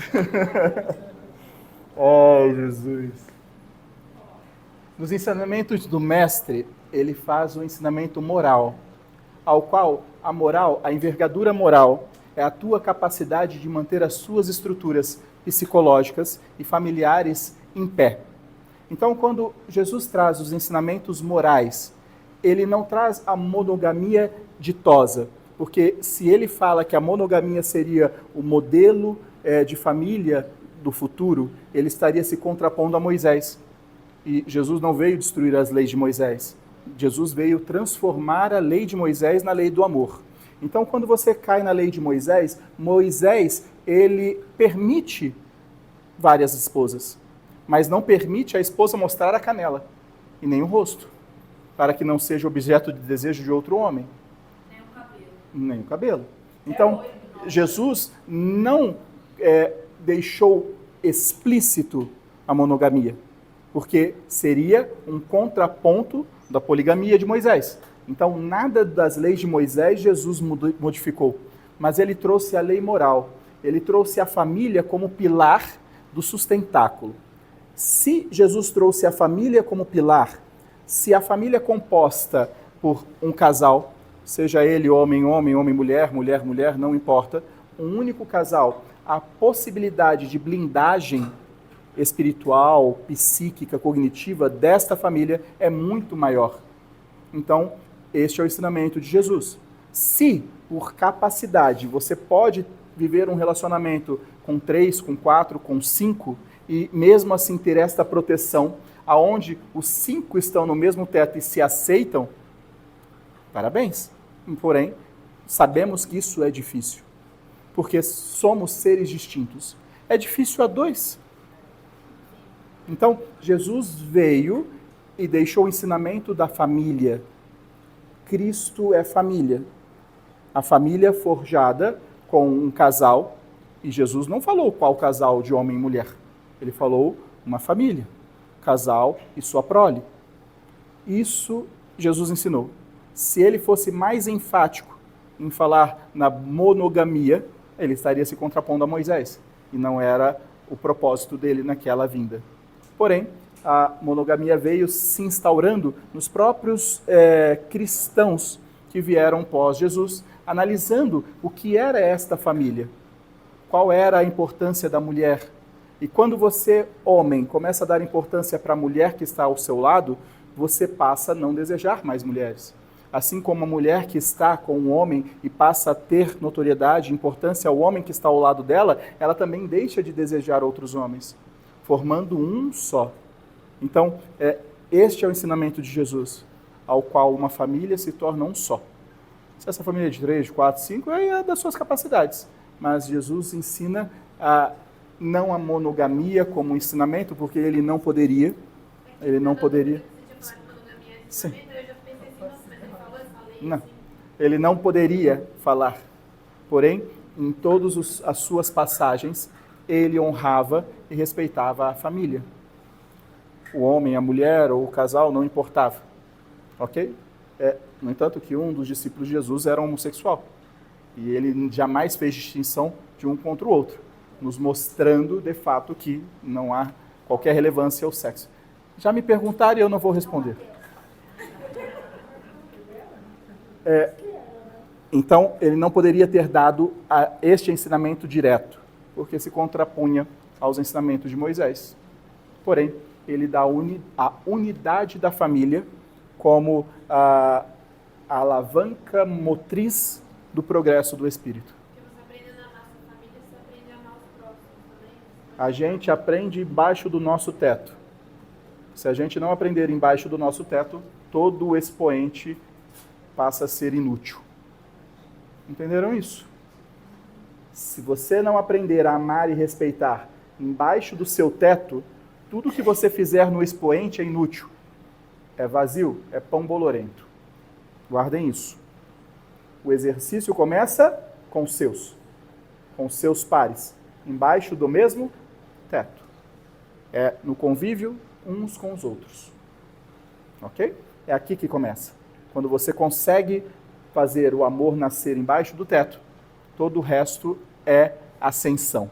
Se você, porventura, não ama os seus, não tolera os seus, não tem harmonia com os seus, todo o expoente é oco, porque a essência interna não foi. Sim.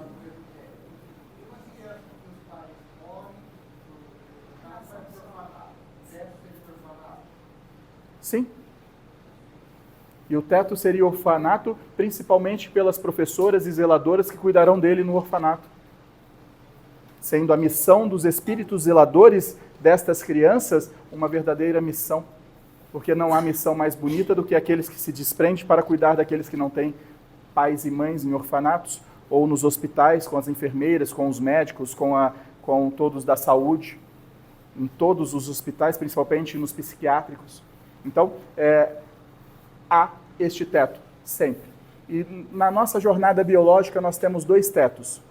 Nós temos o teto que nascemos e temos o teto que geramos. O aprendizado primeiro é no teto que nascemos, para que os pilares do teto que vamos gerar seja sólido. Então, às vezes, não tendo um equilíbrio no teto que nascemos, dificilmente vamos ter equilíbrio no teto que vamos gerar, causando muitos entraves e muitas voltas que a vida dá no teto qual você vai gerar. Então, essa distinção. Apesar que temos muitos encarnados que não saem do teto primeiro.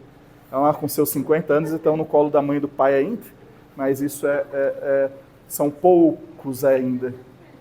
Mas temos esses dois tetos. Devemos amar, tolerar, respeitar, honrar pais e mães e próximos primeiros. Gerando o nosso teto, honrar, amar, prosperar os nossos pares, aqueles ao qual estamos sobre o mesmo teto. Ok? Perdão? Por que os filhos não vão embora? Essa vai dar uma palestra. Não vou conseguir responder em 2 horas para você. Pode perguntar no próximo encontro. Certamente terei o prazer de explicar. Porém, não conseguiria, nos poucos minutos que nos resta, te dar uma explicação plausível, porque eu preciso de pelo menos 4 historinhas para que cada um entenda. É muito interessante o questionamento, porque há tantas mães que estão com seus filhos em lares por tanto tempo, e há tantas outras que os filhos foram e elas falam, estou triste, não tenho mais meus filhos. Então, é sempre uma balança desequilibrada. Se está junto, não está bom. Se está longe, também não está bom. O importante é a gente encontrar o equilíbrio, principalmente conosco, com nós mesmos.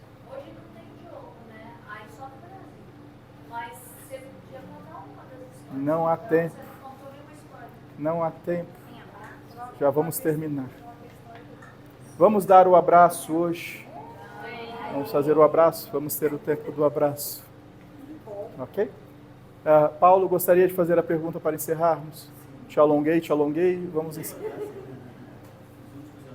Exato.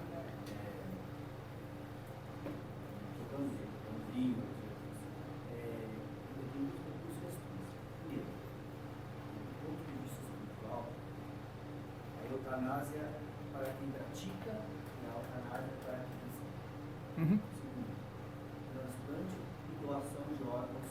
Como é visto pela espiritualidade eu receber um órgão institucionalizado em uma pessoa já com o seu DNA, já com a sua energia dentro do meu DNA, a minha energia. O meu corpo se adapta àquele órgão ou aquele órgão se adapta a mim. Ok. Vamos à primeira. Eutanásia é suicídio ou suicídio. Pronto. Quem decide por ela para ceifar a sua vida é suicida. Quem a pratica é um assassino. É esta relação. Não há outra. Não podemos delegar a chagas ou o sofrimento humano a causa para tirar a nossa dor. É simples assim. Porque se formos colocar no mesmo prato da balança, o suicida está tirando a sua vida porque não suporta a dor mental. Correto? E ele é um suicida. Porque aquele que não suporta a má formação biológica ou a chaga que o acomete, não suportando a dor, pode cometer tal feita sem ter o mesmo ônus daquele que por dor mental sacrificou-se. Então é um suicida.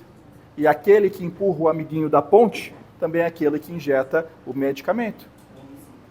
Exato. Então, é a mesma relação. Ponto. Não tem atenuantes, não há nada. Todas as duas formas são a mesma. Mesmo que exista lei em alguns países, Que tem costume de... a falta é a mesma.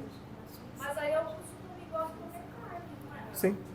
Alega isso lá, no plano espiritual, quando estiver no umbral do suicídio. Não há. Não há. Não há a possibilidade, por razão alguma, de você querer ceifar a sua vida, seja por dor maior. Não existe. É falta gravíssima. Mas não seria paralelo ao do índio? Também é. Deixar o índiozinho que nasceu com problema. Ele faz pior. Ele é um assassino de atentada vulnerável. É pior ainda.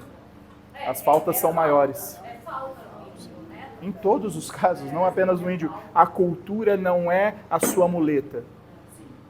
Há uma atenuância pela ignorância. Por isso que o ensinamento é: aquele que muito sabe, muito lhe será cobrado. Porque quanto mais lhe é permitido saber, mais será cobrado. Então, por ignorância, você pode alegar ignorância a partir do momento que não sabia. Mas qual espírito lúcido ao longo desses milênios de vidas entre útero, berço, útero, túmulo, túmulo, útero, túmulo, útero, útero, túmulo, pode alegar ignorância?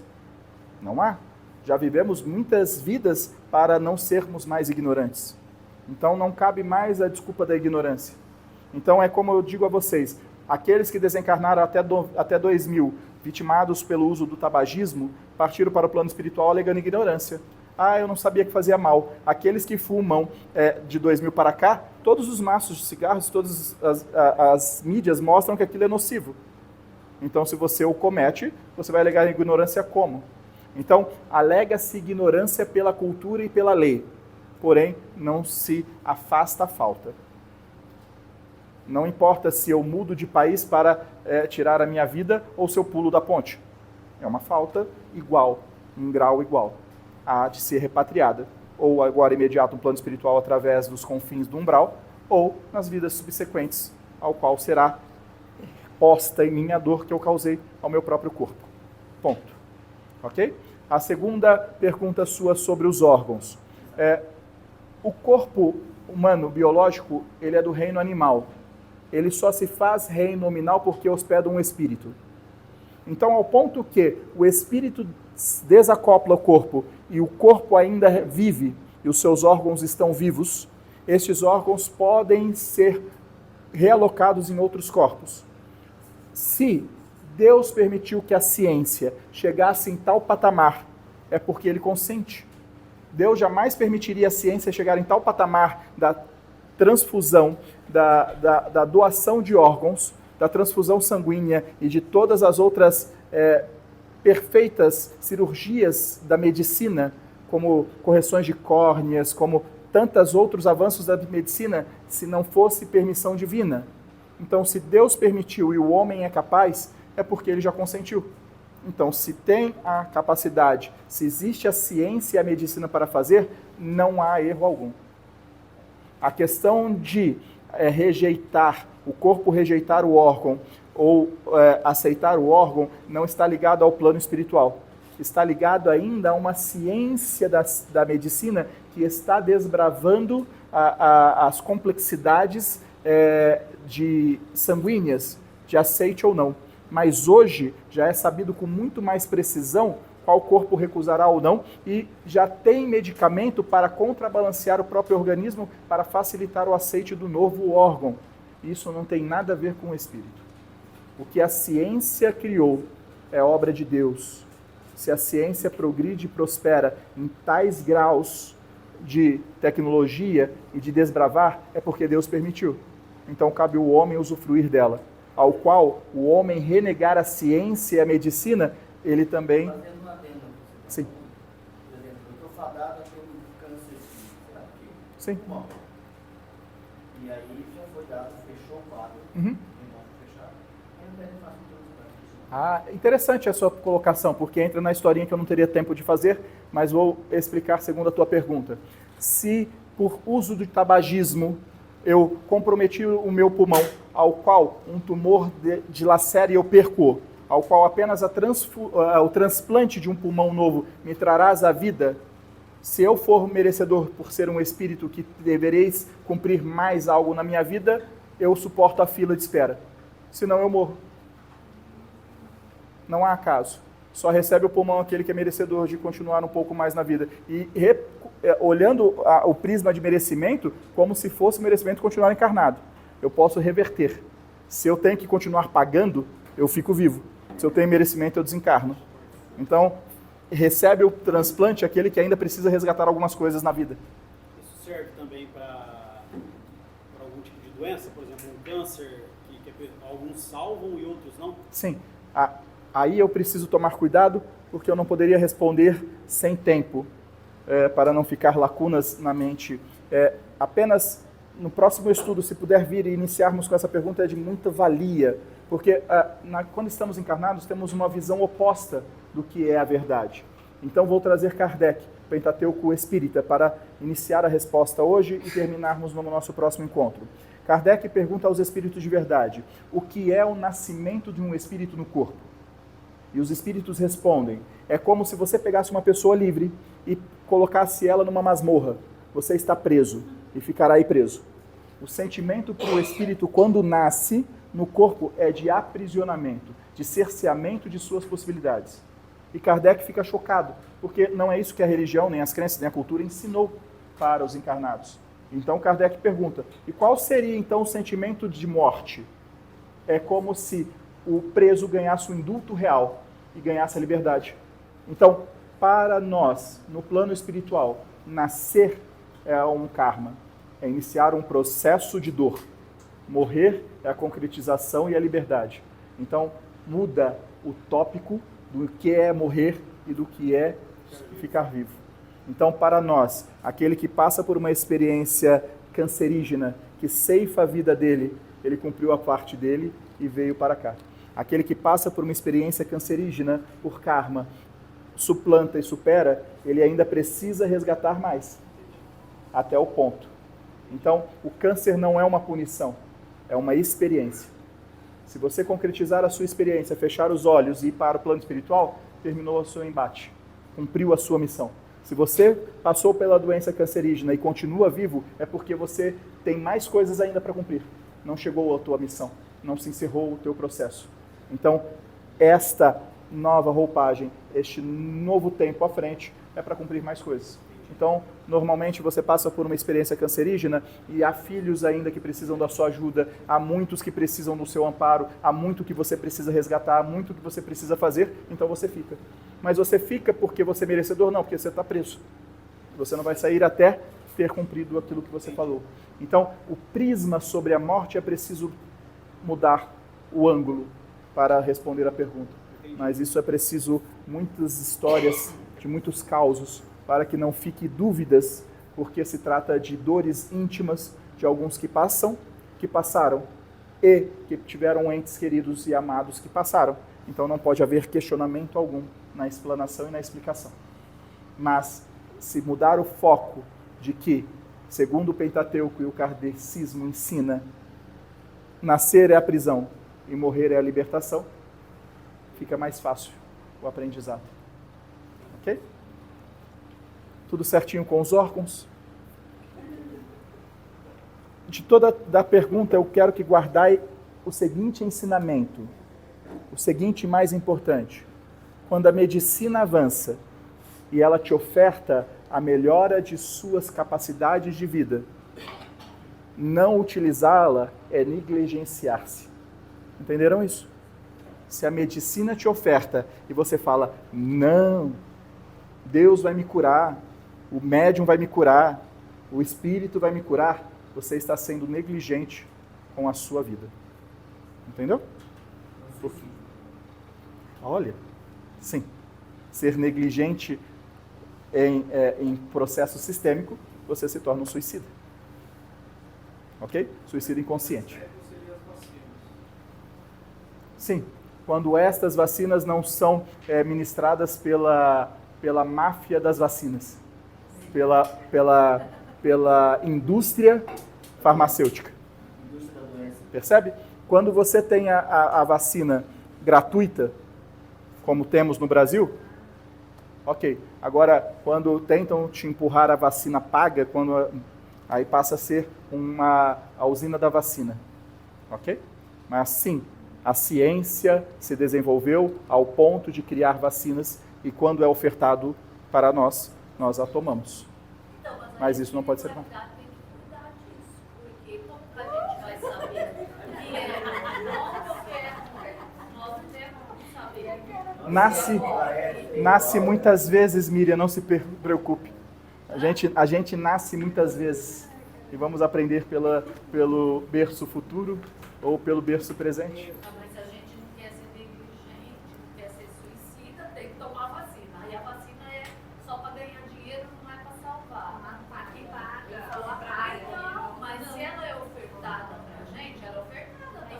Mas de Deus era para todo mundo, então. E mesmo as gratuitas, a gente também não sabe se foi enfiado por ela abaixo, entendeu? Há campo para respostas, porém não teremos tempo, ok? Mas podem perguntar quando quiserem, teremos o prazer de responder.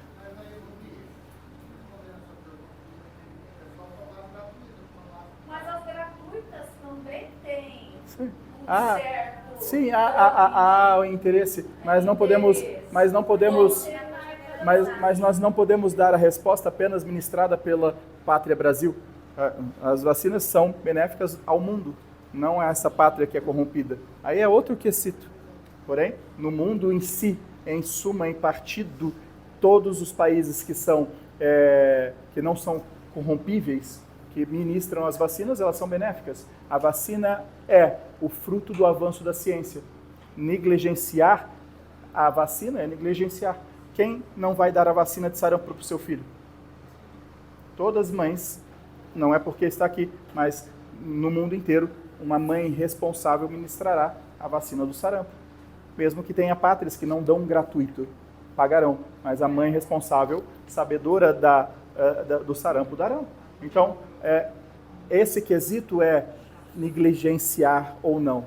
É como um irmão encarnado na tenridade. Temos a vacina da gripe, gratuita. Se o irmão encarnado com 60, 70 anos, não vou não vira nada, não vou não, morre de gripe. Ele poderia ter tido uma imunidade melhor. Não que a morte seja punição, mas a negligência ao qual você se defrontará no plano espiritual fala, estava lá, por que não procurou? A negligência ela é muito penosa e muito pesada para os espíritos quando partem para a pátria espiritual. E falo isso até com a alimentação. A negligência com a alimentação ela é a mais farta. A negligência com o excesso de bebidas alcoólicas é tudo negligência. Mas como viver longe da negligência? Não há. Somos imperfeitos, então não há perfeição ainda. Mas a chegar a tempos oportunos. Bom, podemos apagar as luzes? Vamos fechar os nossos olhos por um instante na certeza de que não há acaso. Que a presença de cada um de vós que estás aqui na noite de hoje foi porque Deus te trouxe aqui. Deus está aqui neste momento. Sua presença é real em meu viver. Entregue sua vida, os seus problemas. Fale com Deus, Ele vai ajudar você. Deus te trouxe aqui para aliviar o seu sofrimento. É Ele o autor da fé, do princípio ao fim, em todos os seus tormentos. E ainda se vier noites traiçoeiras, se a cruz pesada for, Cristo estarás contigo. O mundo pode até fazer você chorar, mas Deus te quer sorrindo. E ainda se vier noites traiçoeiras, se a cruz pesada for, Cristo estarás contigo. O mundo pode até fazer você chorar, mas Deus te quer sorrindo. Saiba que Deus nos quer sorrindo. E para isso preparou o sol, que virás pela manhã afastando toda a escuridão. E aonde os seus olhos tocarem, não verão mais o nevoeiro da madrugada. Não verão mais o escuro da madrugada. Terás diante de ti mais um dia, mais uma oportunidade de ser melhor hoje do que foi ontem e amanhã do que você será hoje. Por Cristo, com Cristo e em Cristo. Na própria oração que Cristo nos ensinou, se encerra os estudos da noite de hoje. Pai nosso que estais no céu, santificado seja o vosso nome. Venha a nós o vosso reino. Seja feita a vossa vontade, assim na terra como nos céus. O pão nosso de cada dia nos dai hoje. Perdoai as nossas ofensas, assim como nós perdoamos a quem nos tem ofendido. E não nos deixeis cair em tentação, mas livrai-nos do mal, que assim seja. Ave Maria, cheia de graça, o Senhor é convosco. Bendita sois vós entre as mulheres, bendito é o fruto do vosso ventre, Jesus. Santa Maria, Mãe de Deus, rogai por nós, pecadores, agora e na hora de nossa morte. Assim seja. se quiser um abraço, eu estou aqui para receber um abraço, para essa